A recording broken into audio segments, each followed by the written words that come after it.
demander si vous voulez bien vous lever, parce que je viens du Jura, j'ai mis 7-8 heures et je me dis que peut-être vous allez accepter de vous présenter à moi, parce que maintenant il m'a présenté, d'accord? J'ai été en effet élu pendant 25 ans en Essonne, et je vous renvoie vers Internet pour en savoir plus, parce que je ne suis pas là pour dérouler ma biographie. Mais par contre, je ne vous connais pas. Et j'aimerais bien vous connaître un peu plus et de voir à peu près de quoi je parle. Alors, je voudrais vous demander, vu que j'ai fait, je sais plus, allez, on va dire, pour la blague, j'ai 700 km, est-ce que vous voulez bien faire 7 mètres et venir me rejoindre ici, finir de vous saluer entre vous si vous ne vous connaissez pas ou si vous n'avez pas eu le temps de vous dire bonjour, et je vais dans 10 secondes, et une fois que vous serez là, je compterai jusqu'à 10, donc tant que vous n'êtes pas là, on ne peut pas commencer à faire connaissance. Donc je vous attends et je vais vous demander de répondre à une consigne pour que je puisse avoir une photographie de ce que vous êtes dans votre relation au sujet, des régies pour ce qui me concerne et puis ensuite peut-être de la vie communale et des finances d'une certaine manière. Alors, j'attends les toutes dernières, Geneviève, Françoise, avec qui j'ai fait connaissance, et Michel de Massat, et on va y aller. Donc, je vais vous demander de bien vouloir vous parler entre vous. C'est l'occasion de vous-même faire connaissance. Debout, on est debout. Non, mais ils n'avaient pas, c'est pas grave. Est-ce que vous voulez bien vous mettre sur un axe, ici, là, une ligne droite, de celui qui est allé au conseil municipal assister au conseil municipal le plus récemment à celui qui là-bas n'y est jamais allé. Contre le mur là-bas, c'est on n'a jamais été au conseil municipal, et là on a été très récemment au conseil municipal. Mais du coup, il faut vous parler pour faire un axe. Donc il faut se parler.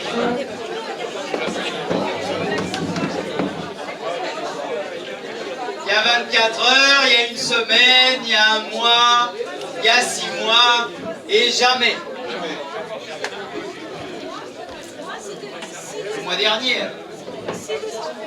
Allez-y. Vous voulez bien, parce que comme je vais venir vous voir, pas tous, mais pour que vous vous présentiez, que je sache comment vous vous appelez par exemple, et peut-être de quelle commune vous êtes, si vous voulez bien vous rapprocher pour être vraiment sur l'axe, comme ça je passe plus vite et on prend moins de temps. Vous voulez bien vous rapprocher? On fait vraiment une ligne, voilà, le plus possible. Donc là, on part de l'idée qu'au milieu, donc entre jamais et avant-hier, mettons, et bien il y a un milieu, voilà, vous êtes positionné là. Vous êtes allé au conseil municipal quand et comment vous vous appelez et d'où vous venez? Ah, j'ai moi le quai de vous. Non, vous allez voir. Votre prénom. Alors, je m'appelle Raymond, je fais partie du collectif Haut le Port. Il a fait exprès pour Oui, mais c'était pas ma question. je dis ce que je Mais non. Allez, on rentre dans le jeu, sinon on monopolise la parole. Vous allez gâcher le truc. Faut pas faire ça. Je vous demande juste quand vous êtes allé au conseil municipal. Juillet 2018, c'était un entretien de D'accord. la sous-préfecture. Non mais peu importe. C'est pas ça. S'il vous plaît. On est ensemble. Alors, donc, c'était il y a 1 an et demi. Hein, donc, juillet 2018. Oui, c'est vrai. Bon, alors. 2019. Ah, il y a 6 mois. Donc ici, c'est 6 mois. C'est ça que je cherchais à voir comme repère. Donc là, vous êtes tous allés il y a moins de 6 mois, et là-bas, il y a plus de 6 mois. D'accord? Et alors vous? Jamais. Jamais, c'est là-bas. Jamais. Et votre prénom? Daniel Billon. Vous venez d'où? De Paris. Paris. J'ai vu les résultats des conseils D'accord. Sur leur site. Et vous, vous venez de la commune? Le Fort. Alors, et vous? Moi, c'était dans l'île de Léron, parce que j'habite là depuis 4 mois. Et vous habitez où? À Sorat. Et vous appelez? Toi? Bon, Christine. Christine, d'accord. Et c'était il y a 6 mois? C'était quand? On habite là que depuis 4 mois. Et l'île avant? de Léron, c'était il y a un an. Conseil municipal, il y a 1 an. Il y a 1 an. Et vous? Moi, ça doit faire au moins 3 ans que j'ai été élue. D'accord. Et vous vous appelez? Et quelle commune? Commune de Oust. Oust. Bien. Alors, il y en a qui sont aller plus récemment. Moi, c'était le 6 décembre, à Domazan. D'accord. Et je m'appelle Suzanne. Suzanne. Et moi, je m'appelle Gisèle, je suis allée il y a mars 2019. D'accord. Bon, c'était pour avoir à peu près un ordre d'idée, puis commencer à se présenter les uns aux autres. Je vais vous demander de complètement rebattre les cartes et de vous regrouper en fonction de votre opérateur d'eau potable. On a tous le même. Il faut se regrouper en fonction de son opérateur d'eau potable. Si vous ne savez pas quel est votre opérateur d'eau potable, vous faites un groupe de ceux qui ne savent pas. Je vous laisse vous regrouper. Je sais pas les autres. Il faut leur parler. On brise la glace, donc on parle aux autres SMDEA. et on fait connaissance. SMDEA. Et donc il y a la SMDEA et les régies. SMDEA et régies. Non, Marcel, je fais exprès de ne pas compléter la consigne. Parce que ça m'intéresse les gens qui ne savent pas.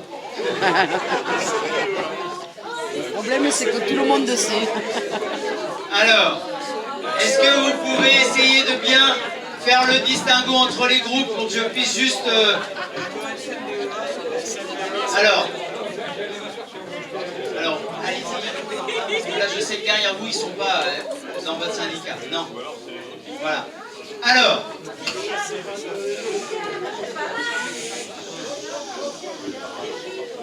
S'il vous plaît. Alors, je vais commencer par ceux qui ont l'air d'être les moins nombreux, mais là, j'arrive pas à bien voir si vous êtes avec eux ou si vous êtes avec eux. Alors, je demande toute votre attention parce qu'on commence à rentrer dans le sujet. C'est que je vais profiter de cette consigne pour aborder le sujet pour lequel j'ai été invité. Donc, mais je pars de votre vécu simplement, plutôt que de vous donner comme ça un savoir hors sol, si tant est que je puisse en avoir un. Alors, vous n'êtes pas encore exprimé depuis tout à l'heure. Alors, vous vous appelez comment et... Evelyne, Ouais. de Varilly. Oui. On est en région. Et vous êtes en régie communale? Ah, d'accord. Donc là, c'est une régie communale. Est-ce qu'il y a d'autres régies communales? Est-ce qu'il y a d'autres régies? Chut, chut, chut. Non mais, non, Ils savent pas. Ils savent pas. Non. Noël, s'il vous plaît. Il n'y en a pas beaucoup à régie. On avance dans le sujet. On rentre ensemble dans les matériaux au plan politique et juridique. Restez avec moi, s'il vous plaît. Donc, là, on a une régie communale. Je demandais... Ah, syndicat des eaux du Couserans. Vous voyez, on clarifie. C'est pour ça qu'il faut verbaliser les choses. Alors, allez, on y reviendra tout à l'heure. J'ai compris. J'ai compris où était l'interrogation, parce que nous sommes pile poil dans un contexte où se met en œuvre une loi votée non pas par le gouvernement actuel, mais le précédent gouvernement, qui a visé à réorganiser la France avec une loi dite la nouvelle organisation territoriale de la République, qui a conduit à ce que, dans ce cadre-là, les compétences d'eau potable, d'assainissement, d'eau pluviale et de milieu aquatique ne soient plus du ressort tantôt des communes ou des syndicats intercommunaux, sauf des exceptions que nous aborderons peut-être dans le débat tout à l'heure, au profit des communautés de communes, communautés d'agglomération et de métropole. Avec, selon des calendriers choisis ou subis, on se retrouve avec des transferts de compétences, tantôt, s'il vous plaît, tantôt exercés dans un acte volontaire d'une communauté depuis la passation de la loi, et donc ça a pu intervenir comme par exemple pour l'une des communautés qui nous occupe aujourd'hui, au 1er janvier 2018, la compétence eau et assainissement est exercée par une communauté de communes. Tantôt, les communautés de communes ont dit « j'exerce la compétence, mais pour l'entièreté de mon territoire, je rejoins un syndicat intercommunal qui est maintenu, ou que je décide de contribuer à maintenir. Parfois, c'était même des syndicats départementaux. Vous avez des exemples localement sur lesquels vous aurez, je l'imagine, plaisir à revenir tout à l'heure.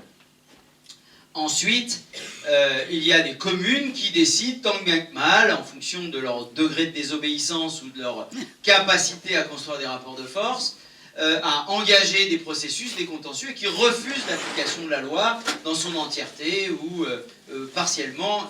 Vous aurez tout le loisir d'en parler.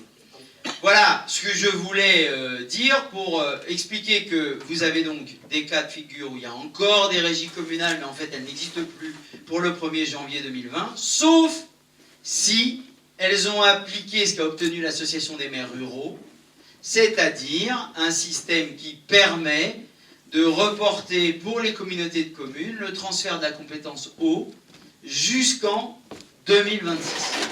Donc il y avait une fenêtre de tir dans une évolution récente des textes législatifs, mais malheureusement les communautés de communes qui ont transféré la compétence en 2017 pour l'exercer en 2018 ne peuvent pas bénéficier de cette loi, mais il est intervenu depuis 2018 une loi qui autorise uniquement en communauté de communes, pas en communauté d'agglomération, où là c'est obligatoirement le 1er janvier 2020, mais en communauté de communes, la compétence peut être transférée plus tard. Et ça tombe bien, en 2022, il y aura des élections politiques en France, et peut-être que d'autres majorités mettront fin à cette dépossession par les communes de leurs prérogatives en matière de gestion, notamment d'une ressource vitale. Vous aurez compris que je suis complètement de parti pris là-dedans.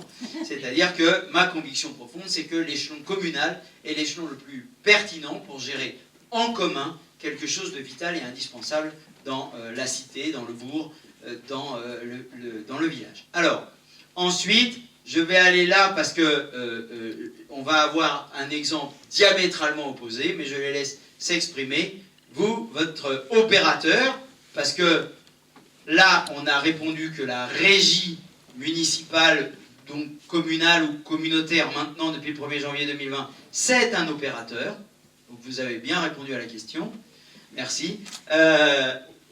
Là, votre opérateur, c'est Veolia. Alors, c'est bien ça. Veolia est un opérateur. Et pourquoi j'insiste, bonjour, bienvenue, j'insiste sur ce distinguo, c'est qu'on va distinguer on m'a dit que c'était une formation aujourd'hui, donc je m'autorise d'être un peu lourd parfois en termes de définition. C'est qu'on va distinguer en France l'autorité organisatrice de l'opérateur. L'autorité organisatrice, c'est la collectivité qui a compétence. C'est-à-dire que ça va être le syndicat départemental, c'est une autorité organisatrice. La communauté de communes, si c'est elle qui a la compétence eau et ou assainissement, c'est une autorité organisatrice. La commune de Pamiers, quand elle exerce la compétence eau, peut-être que normalement elle n'exerce plus à la date où nous parlons, voilà, quand elle l'exerçait, c'était l'autorité organisatrice. On fait bien le distinguo entre un opérateur et une autorité compétente, qu'on va appeler juridiquement l'autorité organisatrice. En fait, c'est la collectivité qui a compétence, pour faire plus vulgaire. L'opérateur, c'est la régie publique qui est en budget annexe de l'autorité organisatrice. Ça va être la régie municipale, c'est la régie communautaire quand c'est la communauté, c'est le syndicat intercommunal ou départemental qui va être à la fois autorité organisatrice parce qu'il a reçu la compétence déléguée par les communes et qui va être en même temps son propre opérateur dans le cadre de la mise en œuvre de son budget qui est équilibré par vos factures d'eau dans leur entièreté avec quelques lignes qui vont à d'autres destinations que votre opérateur. Donc là, c'est Veolia. Il faut que vous sachiez qu'en France, numériquement, les multinationales de l'eau, contrairement aux idées reçues, contrairement à ce que véhicule la doxa et la pensée unique, ce sont les minoritaires de l'affaire. Tout le monde pense que le modèle dominant français, c'est Veolia, Suez, la SOR, la Sogedo et consorts, alors que ce n'est pas vrai.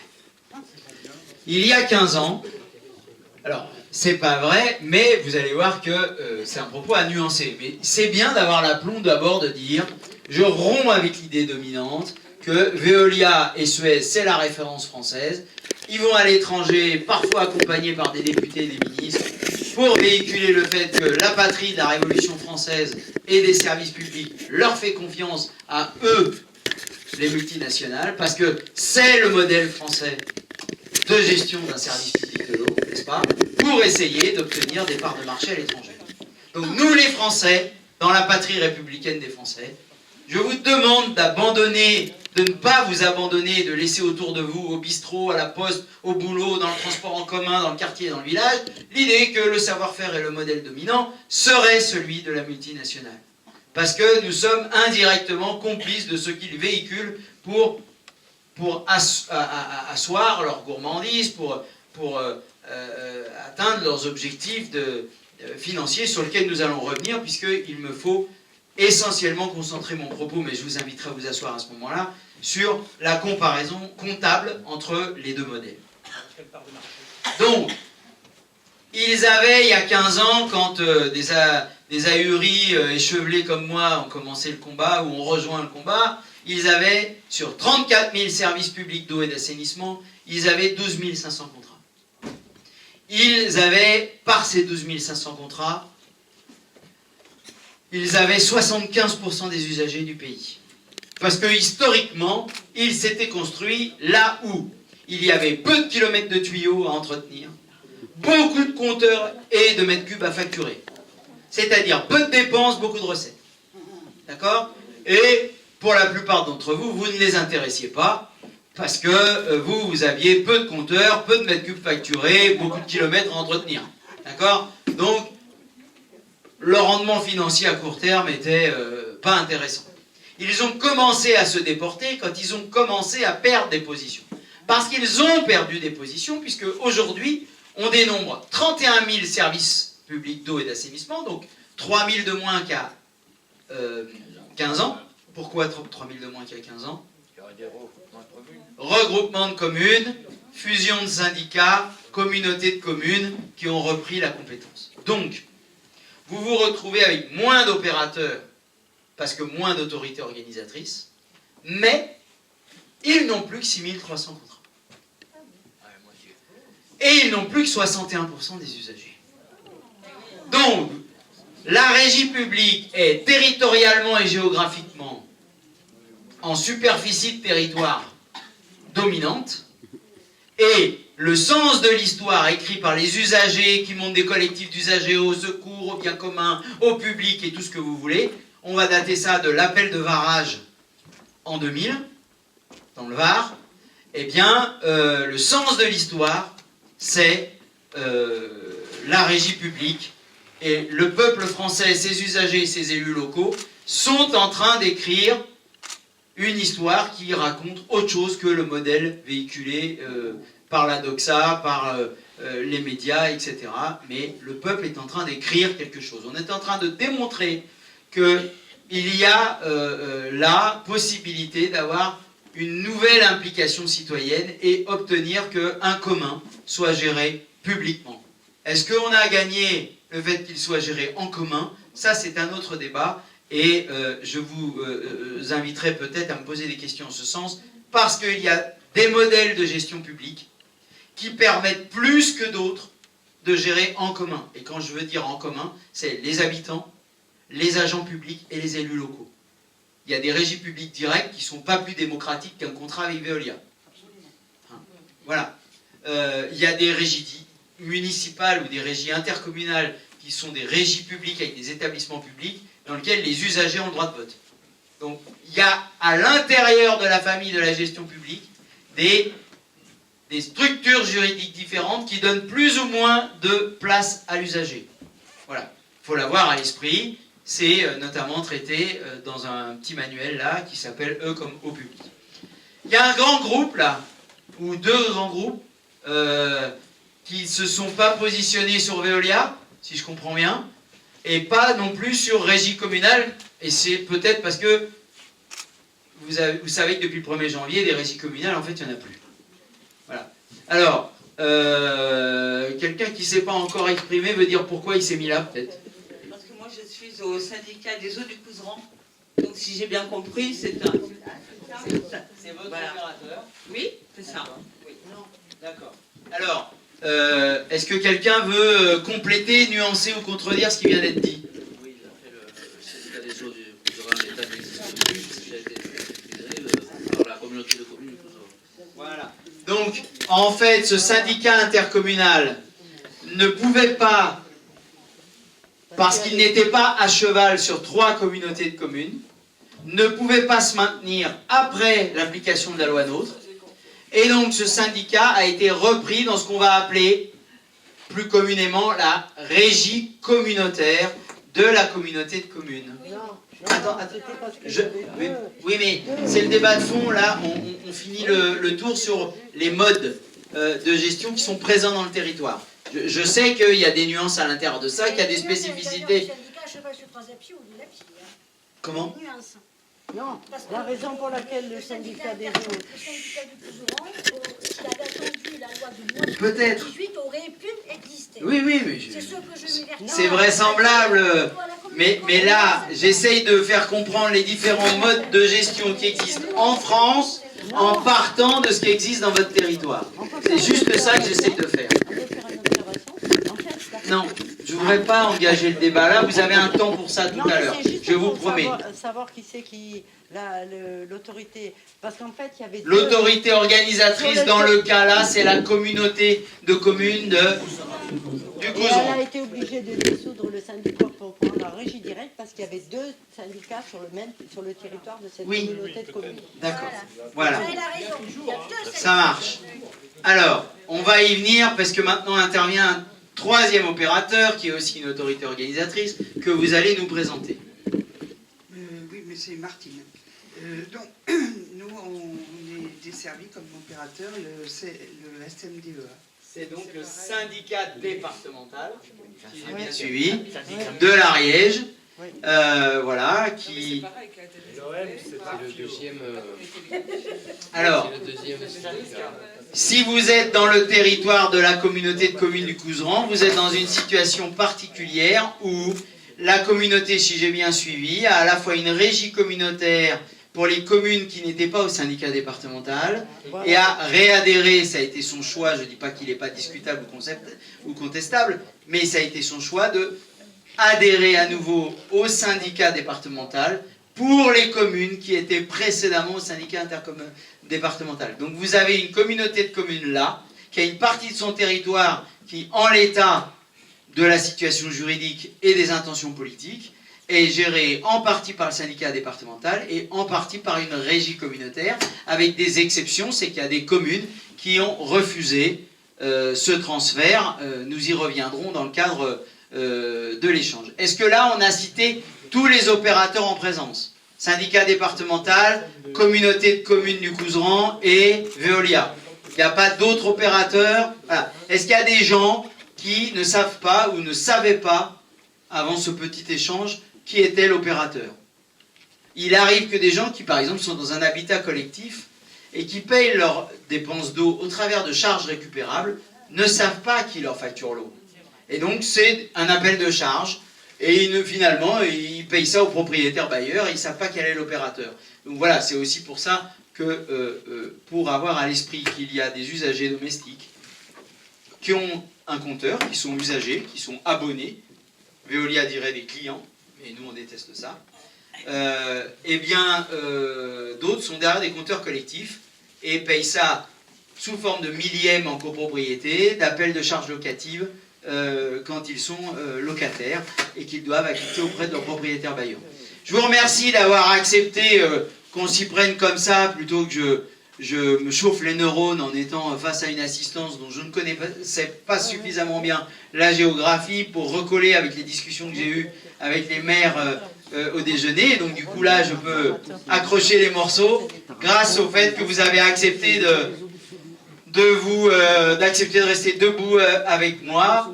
Et maintenant je vous invite à vous asseoir et je vais vous donner 5 repères entre les gestions publiques et les gestions privées. Puis nous avons l'intervention de Luc Léandry sur le budget et les finances à proprement parler. Alors, parce que vous n'êtes pas à l'abri, parce que le verre est dans le fruit, notamment à Pamiers, avec Veolia, je voudrais vous faire retenir des arguments simples. Puisque sur la question derrière le mot finance, bien sûr, il y a la question du budget, et vous allez l'aborder avec Luc tout à l'heure. J'y mettrai mon grain de sel parce que j'ai quelques lubies sur comment les finances communales doivent être, non pas une prison, mais au service d'engagements politiques, de promesses électorales, disent certains. Il ne faut donc pas oublier que, de manière générale, le droit, l'argent public est au service de l'intérêt général et au service des objectifs politiques pour lesquels nous sommes élus dans nos communes. Et donc, ça ne veut pas dire qu'on fait tout et n'importe quoi. Mais ça veut dire qu'on n'oublie pas que ce sont des outils. Et que ce sont des outils au service de ce pourquoi on est mandaté pour exercer une responsabilité. Et là, du coup, puisqu'on est au cœur, et c'est ce que Marcel m'avait indiqué, qu'il fallait que je mette, surtout dans le temps imparti, l'accent sur la différence entre gérer publiquement et gérer en déléguant à une entreprise privée, et bien c'est là-dessus que je vais maintenant finir ce propos introductif. Vous savez, les installés, excusez-moi, chers collègues, je me permets après 25 ans de mandat, dont maire, conseiller général, président d'agglomération, je m'autorise des fois quelques vulgarités. Mais les installés, c'est les maires en place depuis toujours. Hein, donc personne n'est visé quand je dis les installés. Dans la bouche des installés, surtout qu'il y en a qui défendent l'idée qu'il ne faut pas s'accrocher comme une moule sur le rocher pendant trop de mandats, donc je me sens à l'aise à dire ça comme ça, parce que je sais que vous n'êtes vraiment pas concernés dans cette salle. Certains, vous savez, pétris de certitude, vous disent, premièrement, quand vous avez un esprit critique trop aiguisé, que vous ne savez pas de quoi vous parlez. Ou que vous ne savez pas parce que vous ne gérez pas. Bref, vous êtes disqualifié à la minute même où vous pensez différemment. Et souvent, eux, ils savent, parce que ce sont des bons gestionnaires, des deniers publics que vous leur confiez, au travers de vos impôts locaux, ou au travers de votre facture d'eau, puisque on a pris l'opérateur d'eau potable tout à l'heure, et que je sais quand même que c'est un sujet qui vous démange, et parfois même qui vous électrise dans le territoire. Donc, je veux pouvoir dire que, finalement, les bons gestionnaires des deniers publics, c'est peut-être pas ceux qu'on pense. En tout cas, c'est sûrement pas celui qui vous a emprisonné à Pamiers avec Veolia, et je vais expliquer pourquoi. C'est que nous, on veut bien. On veut bien considérer que ce serait un signe de bonne gestion que de confier un établissement public, une distribution d'eau potable, un centre culturel, un parking, un marché, je ne sais quoi, à un opérateur privé. Mais on veut que ça souffre la comparaison. Pas seulement la lutte politique partisane, pas seulement le débat d'idées, de convictions, parce que moi, il me suffirait d'arriver et de vous dire, monsieur le maire, écoutez, l'eau est un bien commun, indispensable à la vie, la preuve, notre corps est composé de 80% d'eau, d'ailleurs l'eau qui passe dans notre corps est passée dans le corps des dinosaures, et demain passera dans le corps des Syriens, donc il n'y a pas mieux comme démonstration pour dire que c'est commun. Et puis après, pour finir le tableau, s'il est récalcitrant, je lui dis oui, puis 3 jours sans eau et on est mort. Qu'est-ce que vous voulez de plus pour être convaincu que ce n'est pas une marchandise? Que ça ne peut pas être l'objet d'une prédation pour servir des intérêts particuliers ou des intérêts privés. S'il suffisait de ça, il n'y aurait pas encore 6300 contrats. Il n'y en aurait plus, vous êtes d'accord avec moi? Donc il y a bien des gens qui résistent, qui n'acceptent pas, qui n'ont pas pensé d'eux-mêmes que c'était un bien commun, au point de se dire « faut le gérer en commun dans la commune ». Non, ça n'a pas suffi.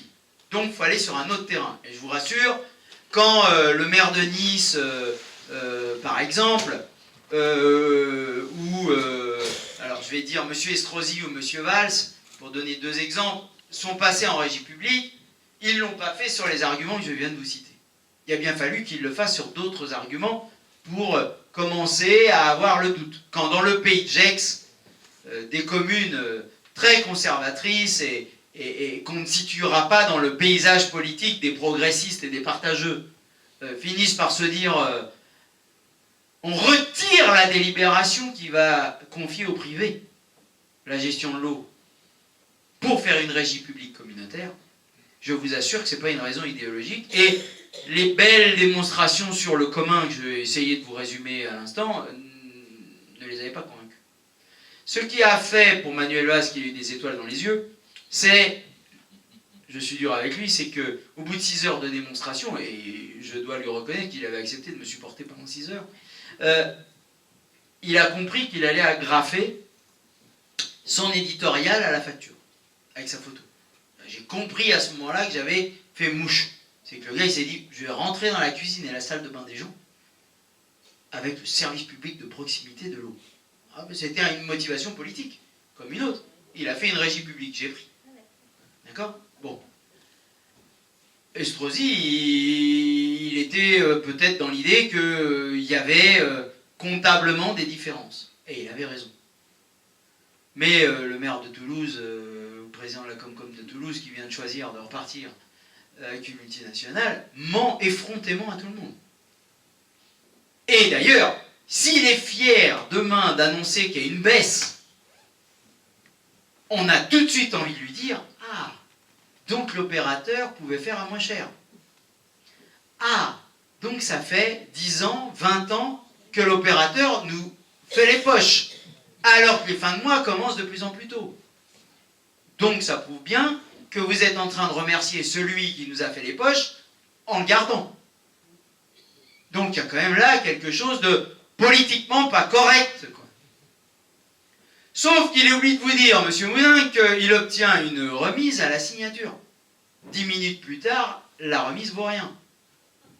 Parce qu'à la page 300 du contrat, il est écrit qu'au nom d'un coefficient K de revalorisation du tarif automatiquement d'année après année, eh ben, le tarif va augmenter. Et comme par hasard, au regard des indices qui sont à l'intérieur de la règle de calcul, il augmente plus vite que l'inflation réelle du service. Et que même s'il n'y a pas besoin que ça augmente, il augmentera quand même.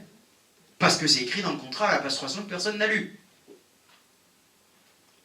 Et donc, avant la fin du contrat, je dirais même bien avant la fin du contrat, la remise commerciale à la signature pour remercier de nous garder alors qu'on a volé les gens pendant des années, eh bien, sera complètement épongée. Et à la fin du contrat, je vous fiche mon billet que, comme d'habitude, ça sera 20% plus cher que ce que ça devrait être. Ouais, alors la Cour des comptes dit 10% sur les comparaisons entre territoire en régie et territoire avec le privé. Sauf que c'est pas comme ça qu'il faut faire. D'abord, la Cour des comptes ne compare pas tout le monde, mais seulement les endroits où il y a eu un audit par une chambre régionale. Deuxièmement, il ne faut jamais comparer des territoires qui n'ont pas toutes les mêmes caractéristiques. Il faut comparer un même territoire en disant, avec le privé, ça coûte tant à l'usager. Si c'était le public à la place du privé, ça coûterait tant à l'usager. C'est ça la vraie comparaison. Parce qu'on ne compare pas des bananes et des carottes, quoi. On compare des carottes et des carottes. Donc moi, à Toulouse, je sais dire qu'il y avait 2 500 000 € de prix dans la poche des Toulousains chaque année qui ne devaient pas être pris aux usagers et qui auraient été économisés chaque année et qui auraient été en moins dans la facture d'eau des usagers de Toulouse. Je parle là du précédent contrat. Bon. Et en moyenne de tous les territoires où je me suis livré à cette comparaison, à la demande des élus ou à la demande bien souvent des collectifs d'usagers, eh ben on est allé entre 20 et 30%, donc je dirais 25% sur la fin de contrat en trop par rapport à une gestion publique à la place de la gestion déléguée au privé. Pourquoi? Et j'en ai fini. Excuse-moi Luc, je cours. C'est tellement passionnant. Retenez 5 trucs pour le café du commerce. Bah oui, parce que ils sont les bons gestionnaires des deniers publics. Sur le marché, vous n'avez rien compris. Parce que vous distribuez votre tract pour la régie publique, ou pour les premiers mètres cubes gratuits, ou pour les compteurs gratuits, ou je ne sais quoi. Hein, vous êtes des ahuris, quoi, des bolcheviks échevelés. Tous les vocabulaires sont bons pour vous dérailler, vous flétrir, vous disqualifier. Hein, vous savez ça. Eh bien, il faut que ça change. Ils doivent avoir honte. Parce qu'il y a 5 trucs qui n'existent pas en régie publique. Et qui fait que la régie publique, c'est forcément moins cher et mieux géré. C'est obligatoire. Je vais vous dire pourquoi. La première que vous devez retenir, c'est que dans votre facture d'eau, quand vous êtes en régie publique, il n'y a que les métiers indispensables à la bonne marge des services. Dans vos factures, il n'y a pas de directeur régional. Dans votre facture, il n'y a pas de directeur commercial. Dans votre facture, il n'y a pas de directeur financier obsédé par le rendement du contrat pour atteindre les objectifs qui a été défini à l'Assemblée Générale des Actionnaires et que le conseil d'administration de la filiale et de la holding veut obtenir en termes de rendement financier sur le contrat. Ces emplois-là sont des parasites de vos factures d'eau. Ils ne servent à rien. Ils n'ont qu'à aller vendre des chaussettes et ce qu'ils veulent, ces gens-là. Mais ils n'ont rien à faire dans votre facture d'eau. Et pourtant, quand ce n'est pas une régie publique, ils sont dans votre facture d'eau. Vous payez ces emplois-là qui ne servent à rien à la bonne marche. Vous avez besoin des fontainiers, vous avez besoin des techniciens, vous avez besoin des électromécaniciens. Quand il n'y a pas d'équivalent temps plein parce que vos communes sont trop petites, eh ben, vous prenez un prestataire extérieur, une entreprise du coin qui a le savoir-faire, mais vous faites travailler le tissu économique local. Qui dit régie publique dit pas tous les métiers à la commune ou à l'intercommunalité, même quand on n'en a pas besoin à plein temps. On peut peut-être même faire un groupement de communes pour certains domaines, pour mutualiser. Bref, on peut imaginer des solutions pour être au plus près des besoins, plutôt que d'alourdir vos factures et vous en prendre toujours plus de manière aveugle dans vos porte-monnaies. Donc, premier aspect, vous avez dans votre facture que les métiers et les équivalents temps plein indispensables à la bonne marge du service, à sa facturation, puisqu'on est en France dans un principe de l'eau paye l'eau, c'est-à-dire que les services d'eau et d'assainissement s'équilibrent par la facture des usagers dans tout territoire de plus de 3000 habitants, et comme maintenant c'est de la communauté de communes, la question de la dérogation, où avant on pouvait faire participer le budget communal au budget annexe de l'eau, les élus municipaux des petits villages ont connu ça, et bien maintenant c'est interdit, donc on ne peut pas le faire entre le budget principal de la communauté de communes et le budget annexe de l'eau ou le budget annexe de l'assainissement. Deuxième chose qui n'existe pas en régie publique et que vous payez à panier et partout ailleurs quand il y a un délégataire privé, c'est que vous payez leurs impôts locaux. Vous, personne ne paye vos impôts locaux, mais rassurez-vous, vous payez leurs impôts locaux. C'est qu'ils estiment qu'ils ont des charges et que ces charges sont à mettre au compte annuel de résultats pour justifier du prix qui est dans le contrat et de son évolution au fil du contrat. Et donc, les impôts locaux sont payés par vous. Eh bien, excusez-moi, les régies publiques ne payent pas d'impôts locaux.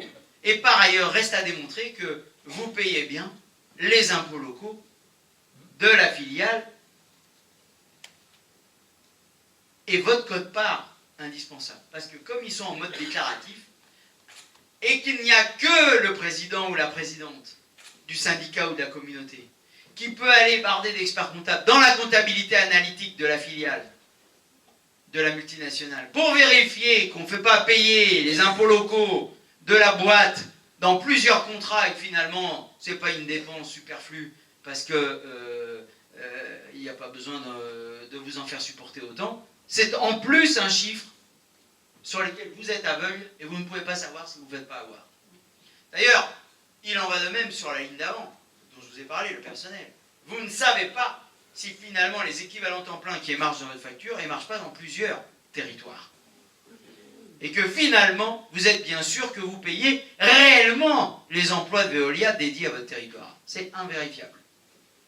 Donc en plus, il y a une certitude en régie publique, c'est que vous payez la facture de votre régie publique. L'argent ne peut pas s'échapper, il ne peut pas s'évaporer, si vous voulez faire un effet de manche au conseil municipal, hein, pour aller servir des intérêts particuliers ou partir ailleurs. Donc, personnel, il y a une différence, je vous ai indiqué. Les impôts locaux. Troisième chose, Il y en a 5. Les contributions aux organismes centraux et à la recherche. C'est bien dit. Et d'ailleurs, contribution aux organismes centraux et à la recherche. C'est une ligne généralement, c'est pas un détail du compte annuel. Ça peut représenter, selon les situations, 10 à 20% de la dépense globale. La recherche, c'est l'alibi dans la ligne. Parce que je vous invite à demander qu'est-ce qu'ils ont cherché avec votre argent à Pamiers. Et puisqu'on vous facture un service fait, c'est un principe, et donc vous avez payé de la recherche, vous voulez savoir ce qu'on a cherché avec votre argent. Et je vous défie d'avoir autre chose que la même phrase écrite par Veolia en Île-de-France, à Lens-Liévin, à Toulouse ou à Pamiers. S'il y a une différence de copier-coller sur la justification de la recherche, et on se prend une cuite au vin jaune dans le Jura. Non mais je veux dire, voilà, c'est le truc à la con. Ils ont cherché je ne sais quoi, mais sûrement pas quelque chose qui vous a servi à vous. 2 lignes de copier-coller, partout les mêmes dans tous les rapports de France. Donc il faut s'intéresser à la première partie de la phrase. La contribution aux organismes centraux. Ah, ça c'est important. C'est le principal. En fait, c'est la jolie manière de parler de la remontée financière à la holding. C'est la paille qui est dans votre contrat, et il faut remonter l'argent direct à Veolia. Ben oui, parce qu'en 2015, M. Antoine Frérot, PDG de Veolia, ne gagnait que 1 300 000 € dans l'année. Ben oui. En 2016, il fallait qu'il puisse gagner 1,8 million. Et aujourd'hui, il faut qu'il puisse gagner 2,3 millions. Ben oui. Et comment vous croyez que c'est possible? Si c'est pas en siphonnant tous les contrats. Avec la fameuse contribution aux organismes centraux, c'est-à-dire la remontée financière à la maison mère. Voilà. Alors ils vont le justifier, hein, rassurez-vous. Il y a des moyens généraux, il y a des services spécialisés, il y a des informaticiens, il y a des prestations de leasing. Ah bon? Ah mais nous ça nous intéresse. Mais alors pourquoi, quand c'est Veolia ou Suez, il y a un loyer pour la filiale logicielle? Pourquoi pour le matériel roulant, il y a un partenariat avec une filiale spécialisée du groupe Suez? Pourquoi pour aller curer les tuyaux, c'est la SAD, filiale de Veolia, qui intervient sans mise en concurrence et sans transparence particulière avec l'autorité organisatrice, c'est-à-dire la collectivité compétente? C'est qu'en plus, au nom du fait qu'ils prétendent qu'ils sont vertueux, en toute opacité, ils font travailler les filiales de la même multinationale. Alors qu'en régie publique, si vous étiez amené à externaliser, vous auriez une mise en concurrence obligatoire par appel d'offres pour un choix d'un prestataire sur une durée limitée d'1 an, reconductible au moins 2 fois, mais c'est voté par la commission d'appel d'offres et le conseil municipal, ou la commission d'appel d'offres et le conseil communautaire. Et avec un cahier des charges, bien entendu. Mais sur l'argument du cahier des charges, je ne vais malheureusement pas avoir de temps à cette étape-là, parce qu'on nous rétoquera aussi cet argument-là pour nous dire que quand on délègue à Veolia à Pamiers, il y avait un cahier des charges. Sauf que comme ce n'est pas un appel d'offres et une mise en concurrence, mais une négociation, et que si les opérateurs ne veulent pas s'aligner sur votre cahier des charges, vous ne revenez pas vers votre conseil en disant « je me suis trompé, finalement c'était vachement mieux la régie publique ». Non, comme vous avez convaincu qu'il fallait aller avec le privé, vous y allez jusqu'au bout, même si c'est aux dépens de la commune et des usagers. Parce que la multinationale, elle ne veut pas accepter vos conditions. Et donc vous signez quand même. C'est la différence avec l'appel d'offres. Où là, les offres qui sont pas recevables sont pas recevables. Celles qui ne répondent pas au cahier des charges sont mal notées. Et on ne les retient pas. Et on retient le mieux disant qui est conforme à l'appel d'offres et au cahier des charges. En délégation, c'est une procédure différente de l'appel d'offres, qui est une procédure que moi je vulgarise comme étant une procédure de négociation, et en ça elle est perverse, parce que c'est le président ou le maire qui négocie. Et il ne négocie pas vraiment en toute transparence vis-à-vis du reste du conseil, et encore moins vis-à-vis des usagers. Je finis parce que Luc s'impatiente et il a bien raison. Il y a une 4e différence qui n'existe pas en régie publique. Personnel, impôts locaux. Ah oui, remontée financière à la holding, la contribution aux organismes centraux, et quatrièmement, l'impôt sur les sociétés. L'impôt sur les sociétés, c'est une charge. Il faut que quelqu'un paye leurs impôts sur les sociétés. Donc c'est répercuté. Et enfin, les élus qui sont là ne me démentiront pas. Quand on a en budget annexe de l'eau ou dans le budget principal un excédent à la fin de l'année, qu'est-ce qu'on fait de cet excédent? On le reprend. On affecte le résultat. Il est au report et puis dans le budget supplémentaire ou au compte administratif, on dit qu'on a inscrit ce report, on l'affecte ou on l'affecte au fonds de roulement, à l'autofinancement, ou on l'affecte à une dépense récurrente sur laquelle il faut, dans la décision modificative ou le budget supplémentaire, ajuster la dépense et la recette. Donc on affecte ce résultat. Avec eux, le résultat s'évapore. Vous allez dans le compte annuel de l'année d'après, dans les recettes, vous cherchez le report, puisqu'il était à l'excédent. Ben, il n'existe pas. Disparu. Donc, ce que je veux vous dire, c'est que là, je vous ai donné 5 choses. Le personnel qui n'existe pas dans les régies publiques parce que ce sont des métiers dont nous n'avons pas besoin dans la gestion publique. Les impôts locaux, la remontée financière à la holding, l'impôt sur les sociétés, le résultat de fin d'année. Les 5 trucs de bonne gestion des deniers publics qu'on nous confie à mettre dans les dents des installés qui pensent qu'ils savent tout et que vous êtes juste des illuminés bons à rien et d'affreux gauchistes. C'est le niveau moyen du vocabulaire auquel vous êtes confrontés. Je vous donne là 5 trucs de comptables, d'accord, pour leur mettre dans les dents que c'est vous les bons gestionnaires. Et c'est eux qui sont au service d'une idéologie ou d'une vieille lune, que les multinationales auraient le savoir-faire et la surface. Vous voulez que je vous explique ça, sur quoi ça consiste, le savoir-faire et la surface? Si ça se trouve, vous avez vous-même des exemples, peut-être. En tout cas, vous en avez entendu parler. Le truc qui n'est pas prévu au cahier des charges, qui n'est pas prévu au contrat. Je vous prends un truc de base, les branchements plomb à Gaillac, pour rester dans le sud-ouest. À Gaillac, nous sommes en 2014 et il fallait, depuis décembre 2013, avoir supprimé tous les branchements plomb de plus de 5 mètres. Je pense qu'il y en a qui en ont entendu parler. Eh bien, nous apprenons que le préfet a accepté que la mairie de Gaillac prolonge de 10 ans un contrat qui lui-même avait une durée de 10 ans. Donc on double la durée du contrat en justifiant le fait que il faut encore changer les branchements plomb parce qu'on ne l'a pas fait dans le précédent contrat. Pourquoi on ne l'a pas fait dans les précédents contrats? Ah ben parce que c'était pas dans le cahier des charges. Veolia. Opérateur Veolia, le maire de Gaillac de l'époque n'est pas le maire actuel de Gaillac qui a d'autres affaires à gérer dans l'actualité si vous allez chercher sur internet.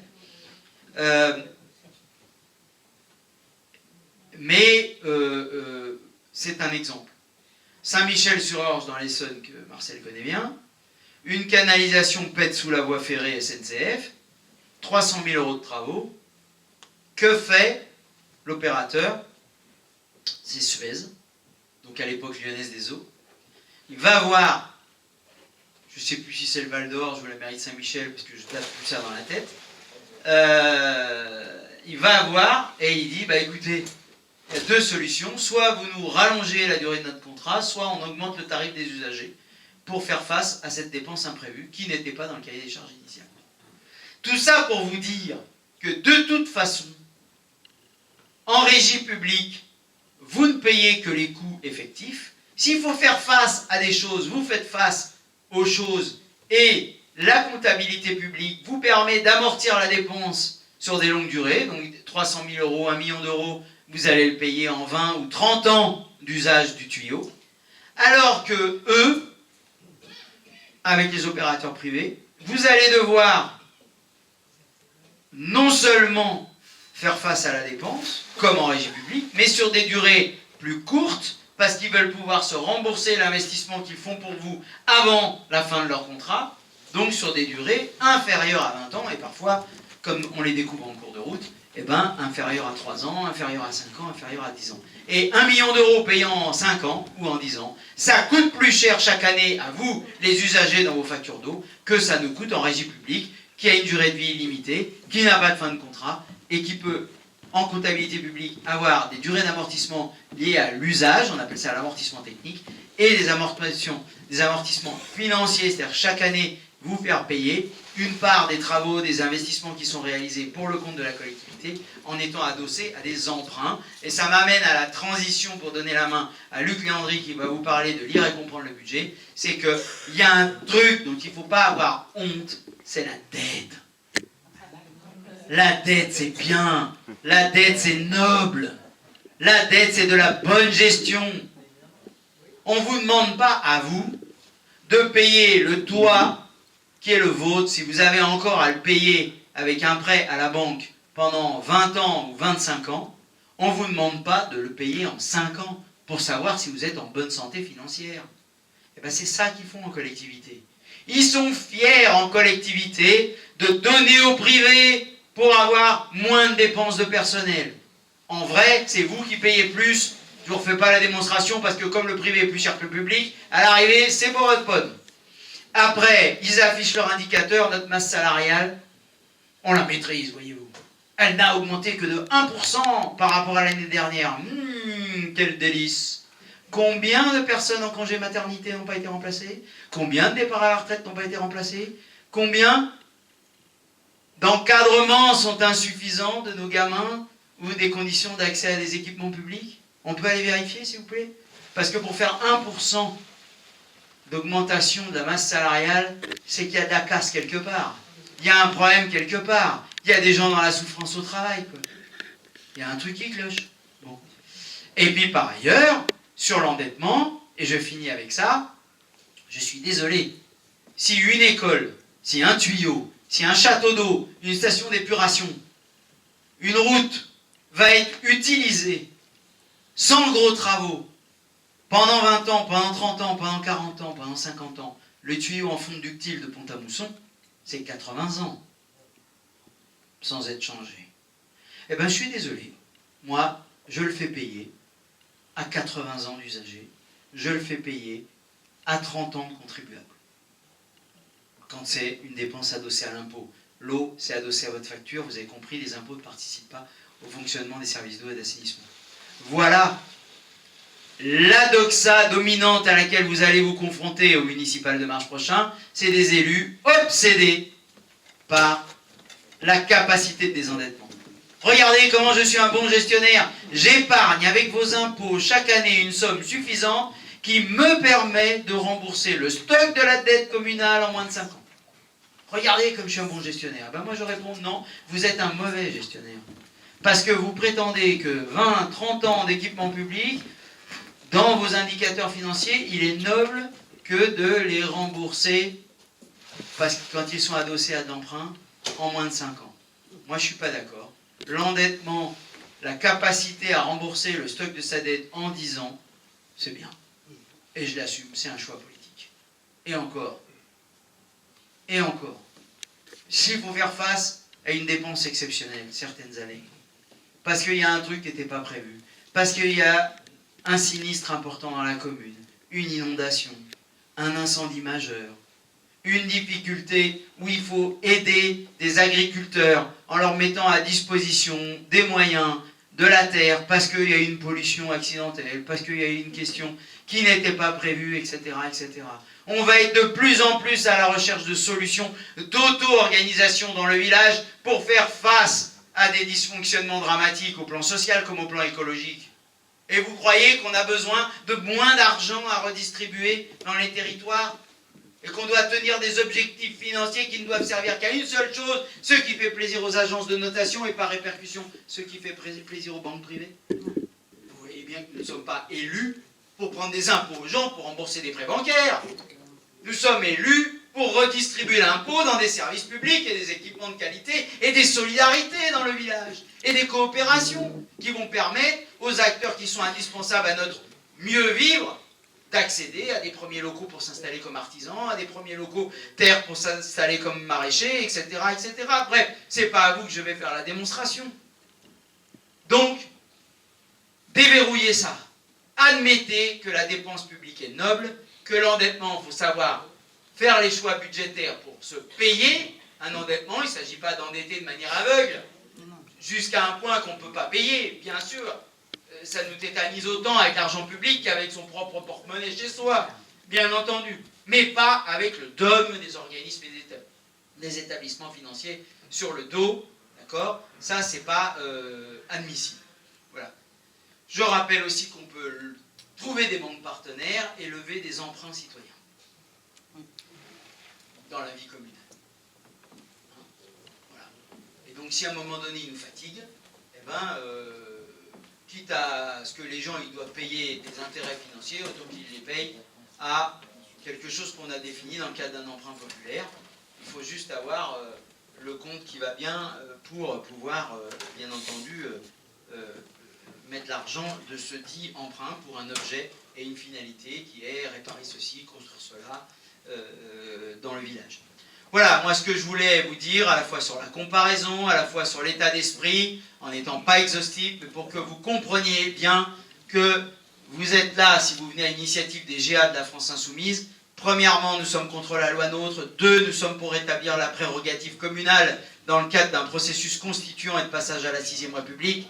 Que toutes les expérimentations locales de co-gestion des biens communs avec les habitants et pas contre les habitants, eh ben, on prend parce que ça servira de point d'appui pour 2022 pour montrer que ce que nous racontons, nous savons le mettre en œuvre quand nous exerçons le pouvoir dans des municipalités.